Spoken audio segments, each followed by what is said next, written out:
Hello, and welcome to the training session about designing EMC-compliant Ethernet systems using TI-FIs. My name is Aniruddha Khade. I am an applications engineer working for the Ethernet group at Texas Instruments.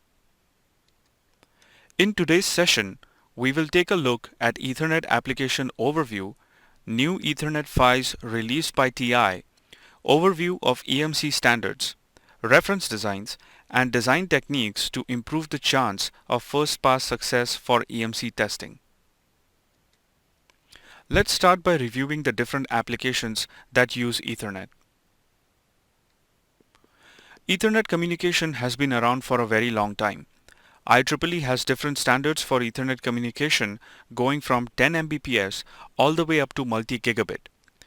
Due to various advantages provided by Ethernet communication, it has found wide variety of applications in sectors such as factory automation, motor control, building automation, etc.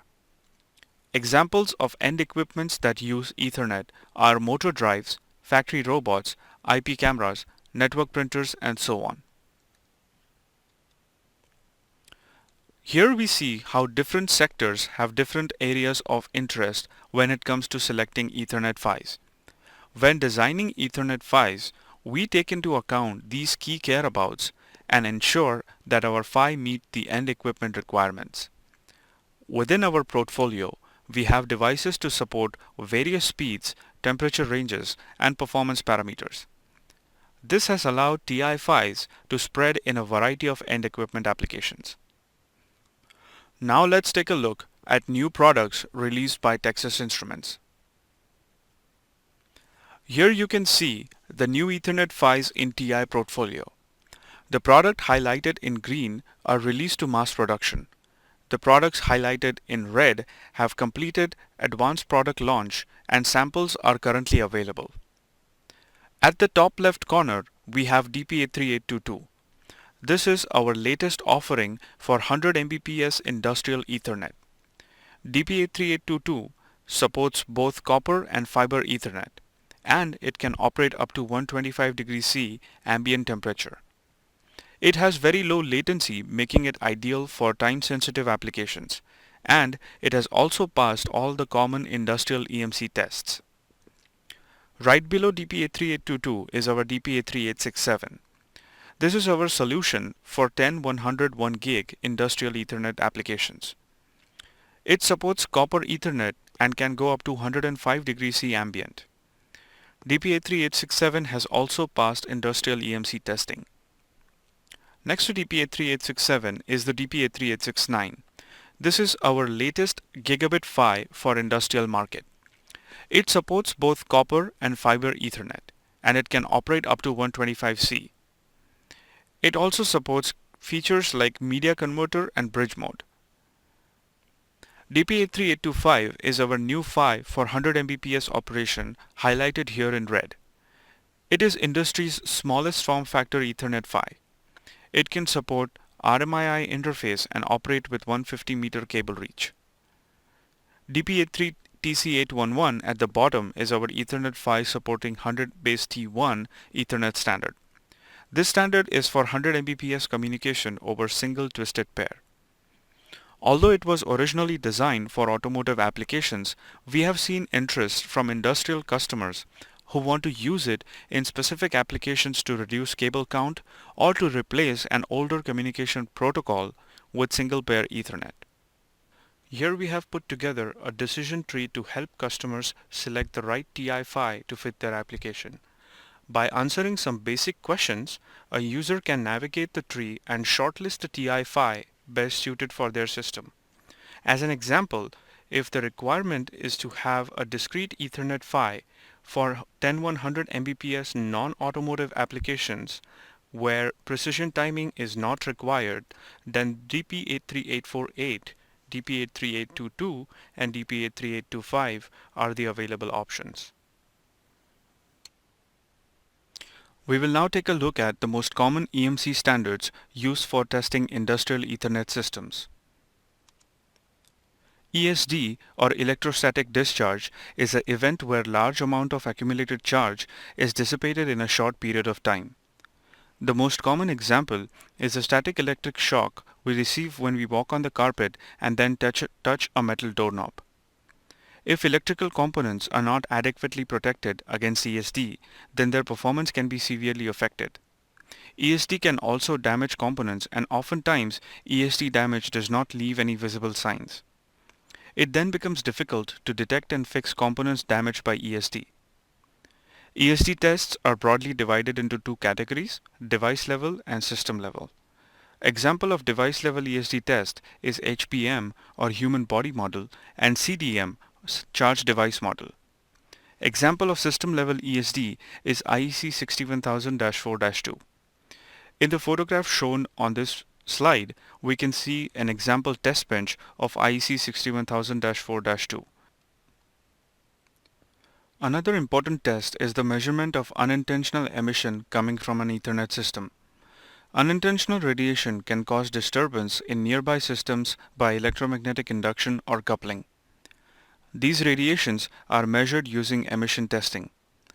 In an industrial environment, it is possible that sensitive electrical subsystems are in close proximity of Ethernet PHY. If the Ethernet PHY is generating high emissions, it can cause problems in the functioning of sensitive systems. Industrial Ethernet PHYs are therefore required to pass strict emission standards. Emission testing of a system is done by two methods: radiated emissions and conducted emissions. The most common example of such standards are EN 55011 or CISPR 11. Along with low emission requirements, Ethernet systems are required to be resilient to noise generated by other systems. It is very common in industrial environment that Ethernet systems can be nearby to potential sources of electromagnetic noise. Depending on end equipment, a glitch in communication due to the noise can have severe impact on performance. Immunity of the system is checked via the following tests: radiated immunity and conducted immunity. Radiated immunity has the most common standard of IEC 61000-4-3, and IEC 61000-4-6 is the most common standard for conducted immunity. The test level for EMC testing can change with target applications. Immunity performance is measured in different classes as described in the table alongside in the slide. Class A is when the EUT is not affected by the noise at all. Class B is when the EUT is affected during the test, but as soon as the test is stopped, the EUT can self-recover and no user intervention is required. Class C is when the device is affected by the noise and user intervention is required to get it back into proper operational mode. Class D is when the device is damaged due to the electromagnetic noise. Electrical fast transients, or EFTs, are produced when inductive loads such as relays or heavy-duty motors are switched off. EFTs are short bursts of high-frequency energy that can couple into nearby systems, causing problems with performance. In severe cases, systems can get damaged due to EFT. It is common in industrial environment that Ethernet systems can be close to these potential sources of EFTs, and the EFT can get coupled onto an Ethernet cable and enter into the Ethernet system. That is why it is required for Ethernet PHYs to pass EFT standards in order to be used in an industrial environment. IEC 61000-4-4 is the standard most commonly used for testing performance of the systems in EFT environments. The performance of the system is measured in the same classes as mentioned in the previous immunity slides. Surge testing simulates extreme switching noise due to direct lightning strikes. Ethernet supports long cable reach in the order of 100 meters. There can be cases where the cable is exposed to the environment and can encounter a lightning strike. The current level is much higher and the pulse duration is much longer for surge testing as compared to ESD and EFT. IEC 61000-4-5 is the most common standard used for testing systems for surge performance. Again, the performance of the system is measured in the same classes as mentioned in the previous immunity slides. That covers the brief overview of EMC standards. We will now take a look at TI's key products and reference design. DP83822 is our latest 100 Mbps Ethernet PHY for industrial applications. The key takeaway for DP83822 is low power and low latency. As you can see, the power is as low as 120 milliwatt at 1.8 volt single supply operation. The latency is also 280 nanoseconds round trip when operating in MII mode. DP83822 exceeds 8 kV IEC ESD testing and also supports multiple MAC interfaces like MII, RMII and RGMII. DP83822 can work both in copper and fiber mode. It also has wide temperature range going from -40 to 125 C, which makes it ideal for industrial applications. DP83869 is our latest offering for industrial Ethernet PHYs that can go up to gigabit speed. DP83869 supports both copper and fiber mode, and it can act as a media converter mode to convert data between fiber and copper interfaces. It meets strict EMI EMC standards and also has very low power consumption. It has integrated termination resistors on both the MDI side as well as on the MAC side to reduce BOM cost. It has a very high ESD tolerance and low latency, and it supports multiple MAC interfaces with an additional ability to support MII in 100 Mbps mode. The temperature range for DP83869 is -40 to 125 C. We have multiple reference designs for the Ethernet PHYs in our portfolio. The purpose of a reference design is to give customers an idea of how the Ethernet PHY would behave in an actual system. For the purpose of this session, I will be focusing on TIDA 00928. This is an industrial Ethernet brick designed with DP83822. You can see in the solution benefits section the list of tests which were performed on this Ethernet brick. DP83822 has passed a host of EMI EMC standards, and this is demonstrated using this reference design. We will now move to the schematic check section. For reference, we will use the schematics of TIDA 928. As you can see, the important sections are highlighted on this slide. Customers need to make sure that the decoupling capacitors match the datasheet requirement. The MAC interface connection should be correct, and if series resistors are required, then they should be included in the schematics. On our newer products, we have integrated the series resistors for the MAC interface pins. This reduces BOM cost for the customers and makes layout process easier. MDIO requires a pull-up resistor as per the IEEE standard, and that should also be included in the schematics. RBIAS is another important resistor that needs to be included in the schematic. Different products will have a different requirement of RBIAS resistors. For DP83822 as an example, it's 4.87 kilo ohms with 1% tolerance. The next important check for schematics is the magnetics isolation. Ethernet PHY datasheets often list the magnetics electrical requirement. Users need to make sure that the magnetics they have selected match or exceed the requirements mentioned in the Ethernet PHY datasheet. Some Ethernet PHYs would also have requirements for series termination and decoupling capacitors. Those should be connected at the correct points and should be placed near the appropriate components. ESD diodes can also be used in conjunction with our Ethernet PHYs, and if used, they should be placed between the magnetics and the Ethernet PHY. Our Ethernet PHYs also support the option of bootstrap resistors. If strap resistors are used, then the values of the strap resistors should be corresponding to the values mentioned in the datasheet. LEDs can also act as bootstrap pins, and their connections need to be changed according to desired feature. In summary, users need to verify the voltage levels are within the datasheet spec and the decoupling capacitors are matching the datasheet requirements. If power-up sequencing is required, then that is accounted for. If termination resistors are required on the MDI side or on the MAC interface, then they are connected in the correct locations. Make sure that the crystal or the oscillator selected and the magnetic selected meet the datasheet requirement. Confirm that LEDs are configured as per the strapping options. Check that the power down and reset pins are properly connected. Verify that the MDI traces are differentially coupled, and check if the unused pins are being connected or can be left floating. Now let's take a look at layout requirements for Ethernet PHY. One of the most important factors before even beginning the layout is board zoning. You can see as an example here there is a power zone, a MAC zone, a PHY zone, a magnetic zone, and so on. Identifying key components and locating them centrally helps improve the layout. Differential signals and critical signals should be routed first. This allows these high-frequency critical signals to be routed in the most optimum fashion. Lower frequency signals can then be moved further away.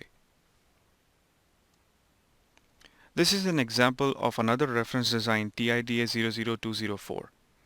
Here you can see there is a dedicated power block, a MAC block, a PHY block, and a magnetic isolation block. When designing a board for EMI/EMC performance, it is important to visualize where the energy can enter into the system. Energy like ESD, EFT, surge should not be allowed to find their own path to ground. This can affect the IC and can potentially damage critical components. Careful control of PCB impedances is critical for high immunity performance. Damaging energy should be provided a low impedance path to earth ground safely away from the protected IC.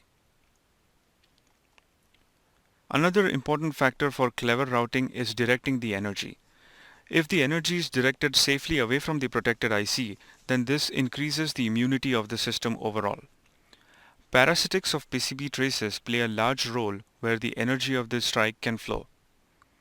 In the example shown over here, you can see that if the inductance of L1 is higher than inductance of L4, then the current will mainly flow through the TVS diode. This can be achieved by placing the TVS diode closer to the ESD source than the device. Vias can also be used to control impedance. Here are the two cases, a best case and a worst case, showing how TVS diodes can be connected. In the best case, the TVS diode is on the same layer as the potential ESD source, and the protected IC is on a different layer connected through a via. When ESD energy enters into the system, it will find a path of least resistance to the TVS diode, and the protected IC will not be damaged.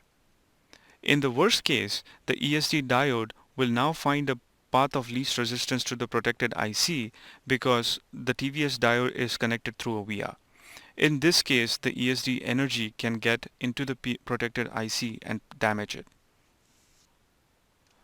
This is an example of the layout for DP83867 along with the TVS diode. The TVS diode is kept on the same layer as the DP83867 to prevent any ESD energy from entering into the PHY. The TVS diode should be placed between magnetics and Ethernet PHY. This slide shows examples of MAC interface routing on the left and MDI routing on the right. MAC interface traces should have control impedance of 50 ohms for RGMII, RMII, MII, and GMII, and for SGMII it should be 100 ohms differentially coupled. Length matching should be performed wherever required. If vias are used, then ground vias should be placed closer to the signal vias for impedance control. If termination resistors are used, then they should be placed closer to the source. On the MDI side, the most important recommendation is to not have any metal beneath the magnetics. Magnetics can also be used as a physical boundary between system ground and chassis ground. Differential signaling should be used for MDI traces, and the MDI traces should be length matched. If TVS diodes or any kind of ESD protection is used, it should be placed between the magnetics and the PHY. Other things to look out for is that there should be no break in the return path. Termination resistors wherever required should be placed closer to the source. PHY power supply decoupling capacitors should be placed closer to the device. There should be no metal between the differential pair, and there should be no floating metal anywhere in the system. There should be no stubs on high frequency signals, but if the stubs are unavoidable, then they should be as short as possible. That concludes the schematic and layout check for Ethernet PHYs. Now let's take a look at the resources that are available for customers when they're designing Ethernet PHY systems. Design files for reference designs can be downloaded from ti.com.